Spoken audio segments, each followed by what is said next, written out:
Are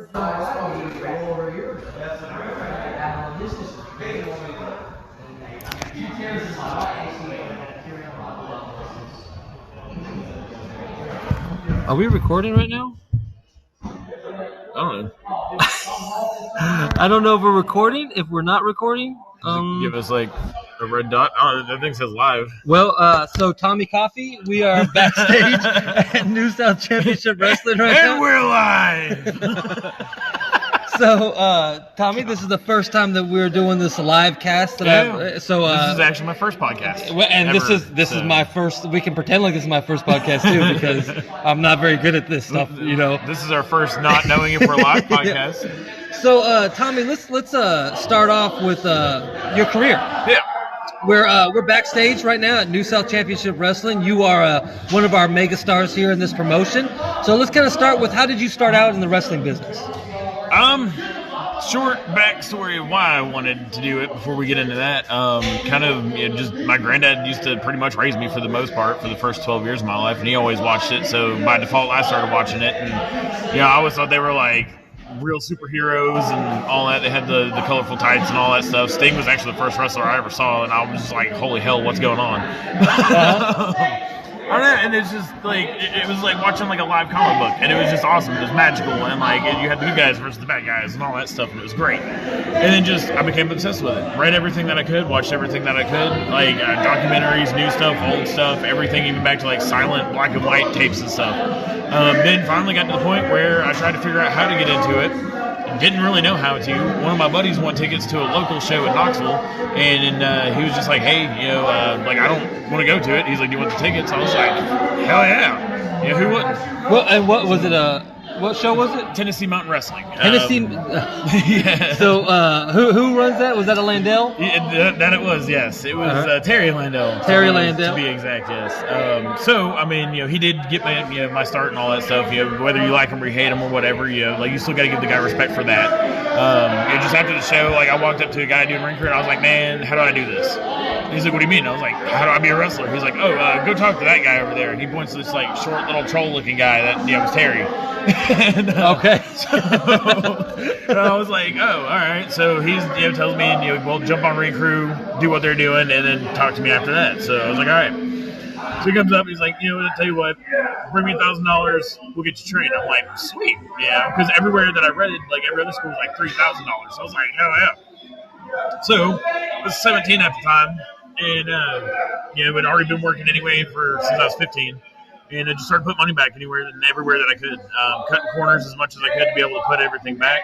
A couple of the guys at the church I was going to at the time, the Fountain Missional Church, Mark and Sherry Robinson, they ended up were like, hey, this is your dream, this is what you want to do. We want to help you do it. So for every dollar that you raise, we'll match it dollar for dollar. Uh-huh. So I raised a half, they raised a half, brought the check to them, and bam, started training from there. The original trainer that I had was Chuck Terry, who works under the American Patriot gimmick. And about maybe 8-9 months after that, I started kind of branching out from Knoxville, going to like West Virginia for NWA Mountain State at the time. And then just started getting bigger, better shows, doing Nashville, Kentucky, anywhere that I could get booked, I was going, whether I made money or not. What year was this? It's 2010.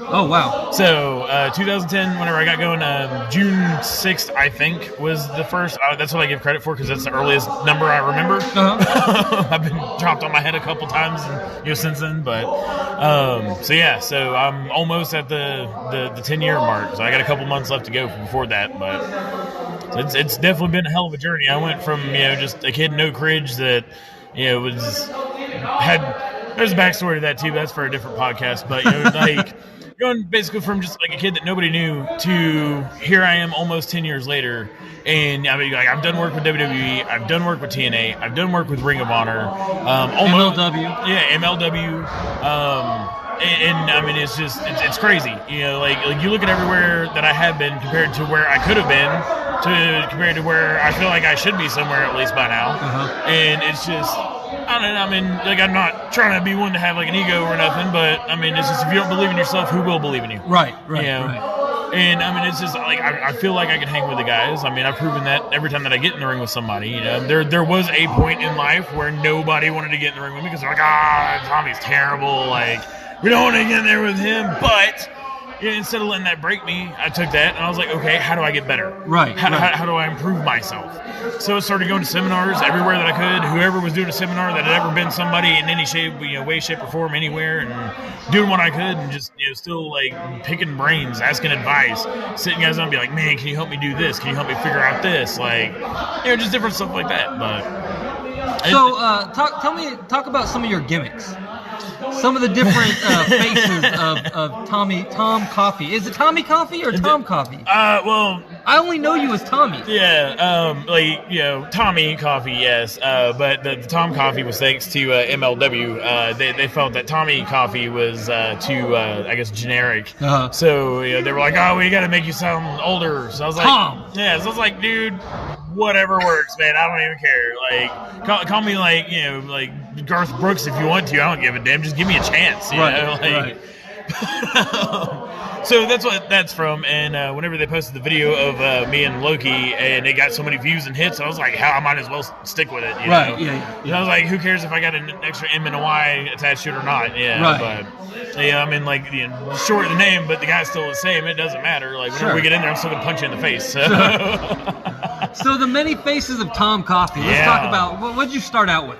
Well, I started out with my trainer wanting to play off of like my Cherokee lineage and stuff like that. Now, I'm not like full Cherokee before everybody starts going all PC and jumping my ass over that. I'm just Cherokee, Irish, German. So I was like bred to drink and fight. But he was like, man, wrestling's missing the Native Americans. Like, they've not had one in forever. Like, you need to do that. Get the quote unquote headdress, which are really ceremonial feathers for the people who may or may not know that. He's like, go with the face paint, get like some buckskin stuff. And I'm like, man, like, I'm about to make a lot of people really mad. Because obviously, with my skin, the Irish German shows more than the Cherokee does, because I'm almost like Seamus, but. Right.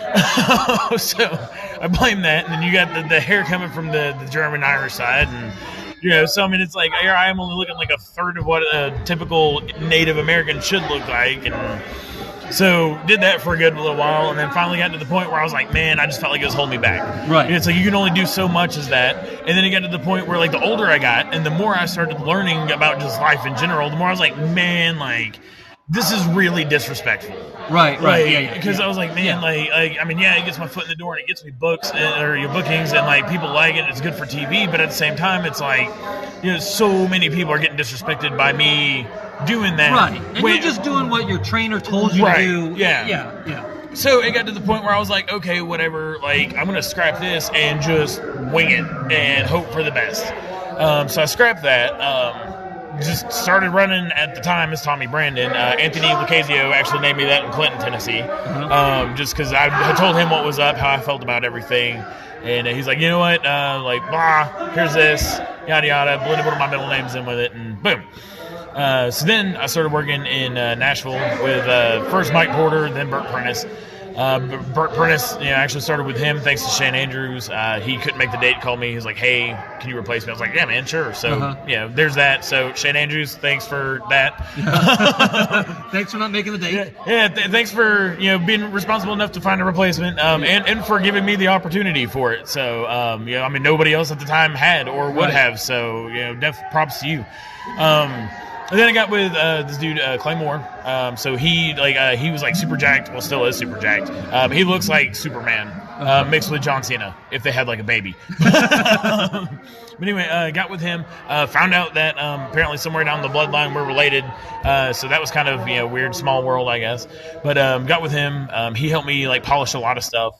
Like really helped me kind of figure out exactly like where I was in life and all that. Gave me all kinds of help just to help me figure out who I was at the time and whatnot, and a direction in life to go in at least. Like I said, just we would get to shows early. He'd work out in the ring with me. Like, hey, here's how you get out of this. Here's how you put this on. Blah da da da da. Like, here's how you're gonna go for this. Whatever, have it. Then from there, just started getting with Thorne, the guy who makes my gear, or made my gear. I don't think he's doing anything anymore now, but he had pretty badass gear though. best gear I've ever spent my money on, at least. But got with him, and then just got with Chase and a bunch of other better guys, Matt Boyce, who just really kind of helped mold and shape me and learned everything that I could. In 2013, Tom Pritchard ended up doing a 3-month camp in Knoxville, and I went with that. We started with a class of maybe 20, 30 people, and we ended with a class of 7. Oh, wow. So it was him and Devin Driscoll were running it at a Next Level gym next to Cotton Eye Joe's at the time. But is that that same D3? No, well, same guy but different place. Right, yeah. Right. It's a D1 on Hardin Valley now, and then of course Tom Pritchard has the Jacobs Pritchard Wrestling Academy with him and Glenn Jacobs, obviously, or Mayor Kane, whatever everybody at home knows. Anyway, so he's doing pretty good for himself and all that stuff too. An incredible class of kids coming out of that school right now. Actually, one of them was a kid who used to work at a place that I used to work at, and he was just asking me, man, he's like, you got going, how do I get going? And I told him, I was like, man, find a school that like somebody reputable, get in there, get with them, do whatever they tell you to do. Ask questions, ask anything that you can think of, and just learn.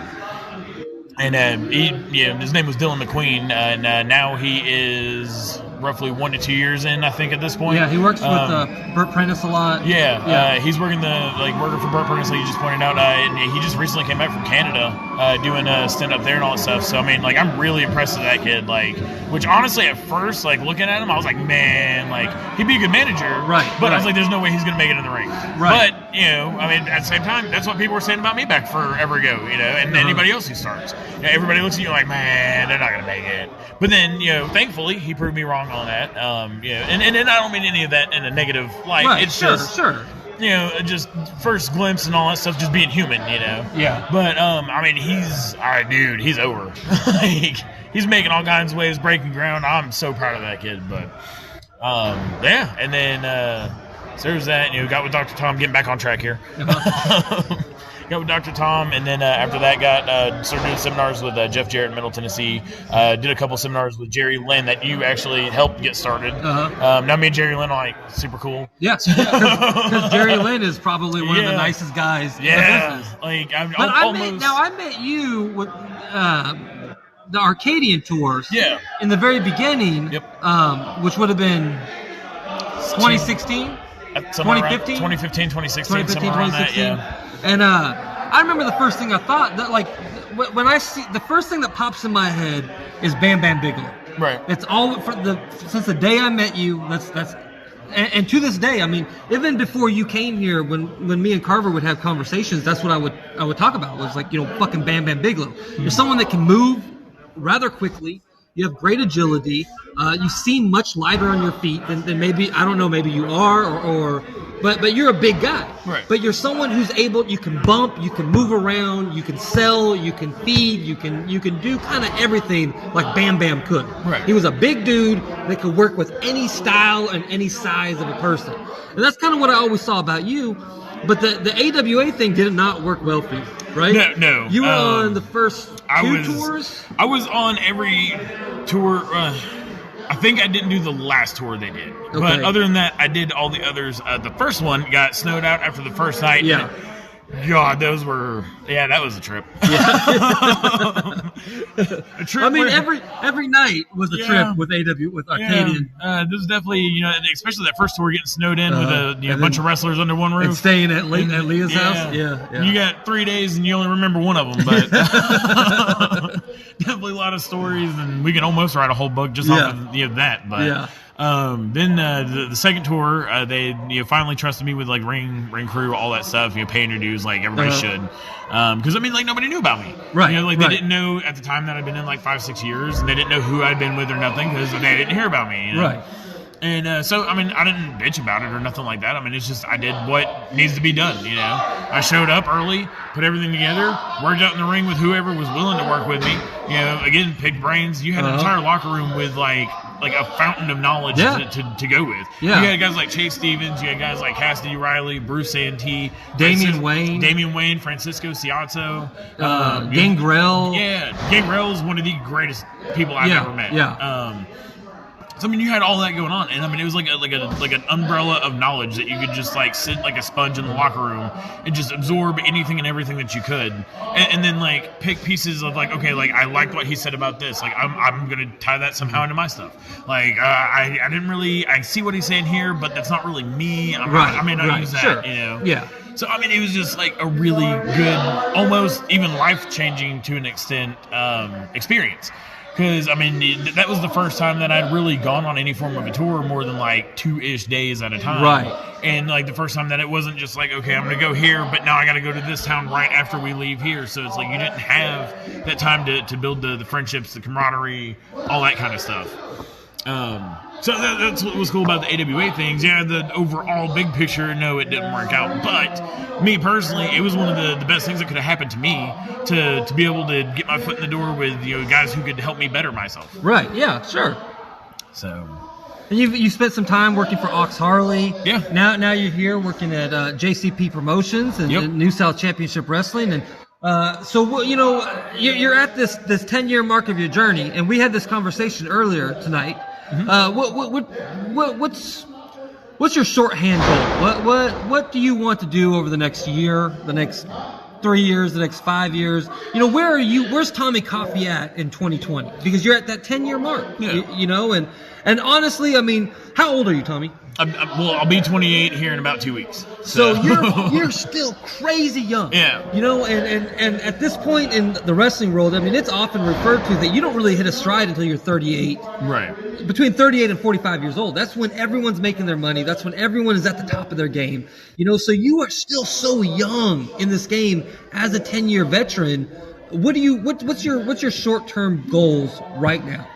Well, my short-term goals are pretty much the same thing as my long-term goals, is to get somewhere, be mainstream, be on everybody's TV, become a household name, have everybody in this industry across, you know, however many countries wrestling exists in, knowing who I am. Uh-huh. I mean, that's ultimately, because I feel like your goals, regardless of the short-term or long-term, should still build to the same thing. Otherwise, your short-term goals might as well be pointless if they're not having anything to do with your in-game view and all that stuff. But not that there's bad things having short-term goals, but the point is being everything needs to build to where you want to be in life. Right. It is my personal philosophy on that. But yeah, I mean, overall, like, I feel like it is time for me to finally be somewhere. Like I mentioned earlier, like I've worked with WWE, I've worked with TNA, Ring of Honor, MLW to some form or fashion. Mm-hmm. I've been there. I've had guys look at me. They've all told me the same thing. You know, man, like, you're really good at what you do. Like, you're great. Like William Regal, even to kind of name drop here, told me that I was phenomenal in the ring, and then I looked like I was killing the other guy. But was like, oh, we just want you to get a little bit older, and then, you know, but he said, like, we do want to see you back here. Right. So I don't exactly know how that's supposed to work out, but you know, it's been like 5 years since that, so obviously that's not happening soon. But it would be lovely. But and I mean, like realistically, like, so many people are like, oh, I want to work for this one company, and if that doesn't happen, I'm done. But like, no, I want to work for professional wrestling. Like, I don't care if I mean, like, it would be great to make it to WWE, but I mean, say if I can't get to WWE now, but I can go to like New Japan, like, I'm fine with that. I can go to New Japan, build my brand, you know, perfect my craft, learn everything that I can still to keep improving myself and constantly evolving myself to where I don't stay stagnant. Mm-hmm. I don't stay boring. Like, I always change and evolve. And then that's ultimately what my goal is just to keep getting better and keep improving myself until finally somebody somewhere... Keep talking. To where finally somebody somewhere says, hey, you know, we're finally going to give you your shot. We're going to give you your break that you're looking for. Now, whether that's by kicking the door in for opportunity, making my own door, or somebody saying like, hey, you know, we're going to try this and see how it works. But, you know, other than that, I don't know where Justin went. They called him. As he said earlier, we are live backstage at New South Championship Wrestling. I think he's got to go do important things. A bell rung for somebody somewhere. So I guess, I don't know, until he gets back. I don't know. I still want to see him. I don't really know what other questions he had really asked.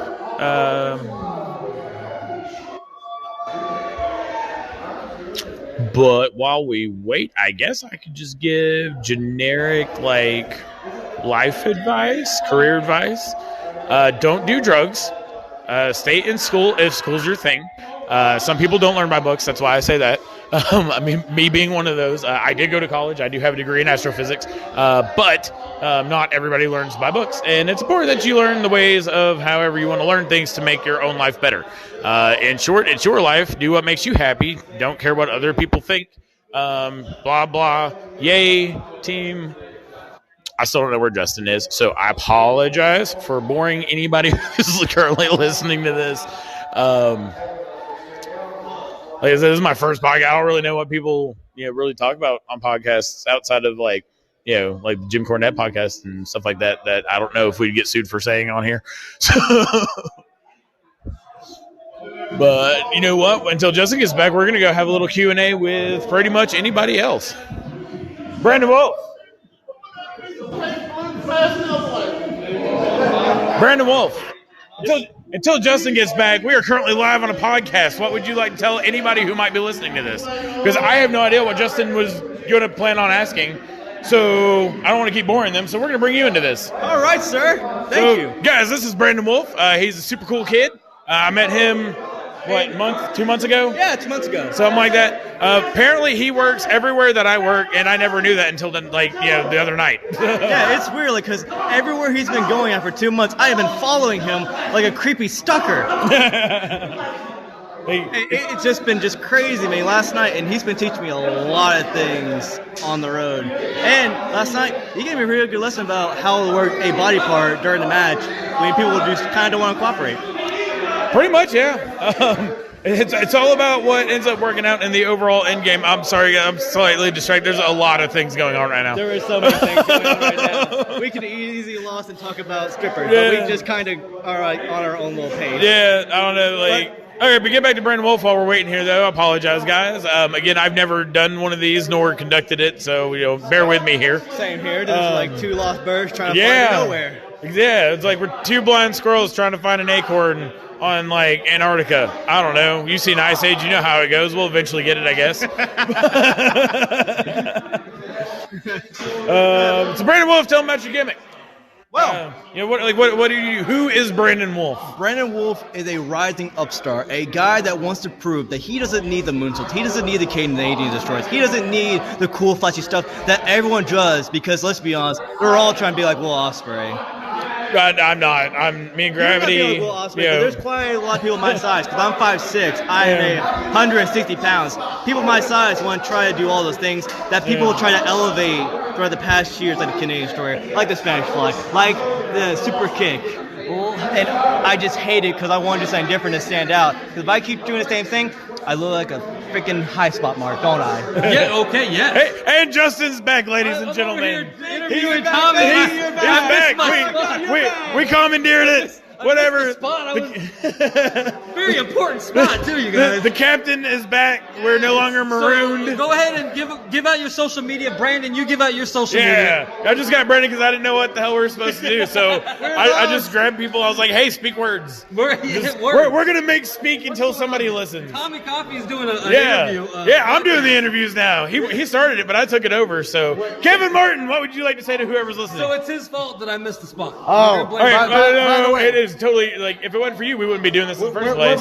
I still don't know what I'm doing with this. Trent Taylor, what would you like to say to things? No, don't get my name in this shit. we're breaking the fourth wall here. The fourth wall got broke like forever ago, and fourth wall don't exist no more. Apparently, JD Sloan didn't remember the spot. So I remember the spot. I just didn't know it was time for the spot. We need to monitor backstage. Yeah. Brandon Wolf and Red Tiger have the same bulge.